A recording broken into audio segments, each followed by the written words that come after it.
Am I right that kind of ayahuasca played a crucial role in actually the origins of Extinction Rebellion? Yeah, I mean, I can talk about that. I'm by no means an expert in psychedelic medicines, but I think, again, I strongly suspect the purpose, the purpose to which people take these medicines is really important. You know, you sort of hear of people getting the kind of message from the psychedelics that there's God within us, and then starting to think that they're godlike or something on a kind of like massive ego trip way. I mean, I think one should consider quite carefully what it is we're asking for. I mean, quite often people take psychedelics without a clear purpose in mind, and that's not generally been my path. So yeah, I've been part of I mean, you know, like people have taken magic mushrooms as a young person and thought there was something more here. I always had that sense, and then had the good fortune to be part of a path where nature is honoured, and there's a ceremony around the use of the medicines, you know, and working on that path on issues in my own spirit and self that need dealing with. So I mean, I guess it was sort of 2015, I'd done a year of therapy on a particular sort of addiction, and yeah, I've been working on my shit for years, right? I mean, with co-counselling for some time, with transformational breathing, with yoga, with you know, the whole shaboodle, as I say. And I was just a bit sick of it. And I was ready for, like, I mean, in a way, kind of throw my consciousness off a cliff and see what happens. So it was actually Iboga that I think was incredibly significant. I went to Costa Rica, and I always feel the need to say I'm not good with flying and all that. It was a big decision to make, and I paid a tax on myself, you know, planted some trees. I don't believe in offsetting, in order to make that trip, and I am really glad I made it.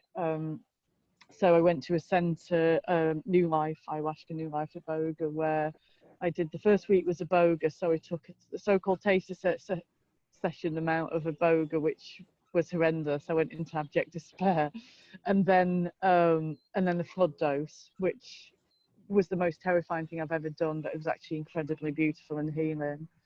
And then we had Cambo, and then we had 3 ayahuascas. So it was a lot of medicine in 2 weeks. And I had 2 main purposes, I guess. One was the inner and one was the outer. So the inner was, like, I guess, without getting into it, not because I'm private, just because I think it's boring. Everybody should know. If you want to know more, I've talked on Breaking Convention about it. But I went to deal with some internal issues, and anxiety in particular, I suppose, and joylessness. And then I had this big question of, like, you know, what are the codes for social change? Because I'd heard, oh gosh, what's his name? The dear old psychonaut we lost, Terence McKenna. Heard Terence McKenna talking about the codes in the higher consciousness, and so I thought, well, you know, we've been trying to do things for years, like, what's the codes for social change? And people may have heard this story, but anyway, I came back from that trip. I tried to start a mass tax disobedience, and as a result of that, I'd been in communication with Roger Hanlon. He'd done a lot of research that was really helpful, next steps information, and he told me after a 4-hour meeting of sharing a lot of information, backwards and forwards actually, but that he'd just given me the codes for social change. So it was the real hair on the back of the neck moment when, you know, your prayer is so very directly and blatantly answered. And the other things happen with ayahuasca where, like, a year later, a thing that was going off on that journey at the time you just didn't understand, and then it kind of falls into place. Yeah. So I mean, before the April Rebellion, 12 of us from Extinction Rebellion went off to work with ayahuasca. I mean, the main medicine I've worked with is peyote, but yeah, with this ayahuasca, and God, it was. I mean, I often people have the most beautiful experiences with ayahuasca, don't they? I just get my fucking arse kicked, handsome. I'm telling you, it's just horrendous. I had this experience when I felt like I wasn't in existence anymore. It was the whole of humanity. Also sounds quite, I don't know, I hate any way it sounds arrogant, but it's just what the experience was, right? And the grandmother ayahuasca, she kept asking the whole of humanity, have you had enough yet?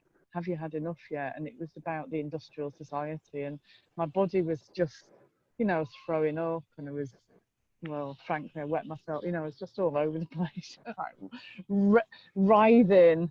The people who were holding the space were, there with their, their wings and smudges and that, trying to support whatever healing was going off. I don't really understand this, but I tell you what, we had the fucking most awesome April rebellion afterwards, and for sure, of course, right. There were incredible people organising in Extinction Rebellion in the UK, right? And I wouldn't like claim anything above and beyond their absolute hard work. Just sometimes the thing we get away with, the synchronicities, I just have a sense of being deeply supported somehow.